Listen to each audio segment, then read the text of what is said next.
তার সঙ্গে মুসাফাহা করব। বাড়িতে গিয়ে যে সমস্ত প্রতিবেশীর সঙ্গে কথা বন্ধ, তাদের বাড়িতে গিয়ে সালাম করব, তাদের হাত ধরে আমি আমার বাড়িতে আনবো। আমরা আমাদের মধ্যে দ্বন্দ্ব বিবাদ করছি, আর পুরো দুনিয়া এক হয়ে মুসলমানদেরকে ধ্বংস করার চেষ্টা করছে, আর আমরা ছোট ছোট বিবাদের মধ্যে পড়ে আছি।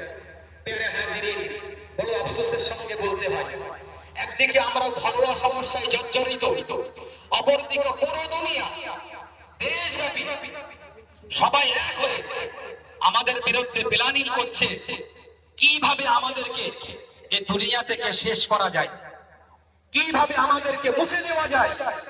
ওদের চক্রান্ত চলছে, আর আমরা একটু একটু বিষয়ে পড়ে আছি। তাই আমি সকলের কাছে আবেদন রাখবো, এই আমাদের পুরাতন ভ্রাতৃত্ব, পুরাতন সম্পর্ক, পুরাতন ভালোবাসা সব যেন ফিরিয়ে দেয়। আমাদের কাছে ফিরিয়ে সুন্দর পরিবেশ, সুন্দর অবস্থা এবং সুন্দর আমাদের জীবনে এই ঈদটা বাস্তবায়িত হয়।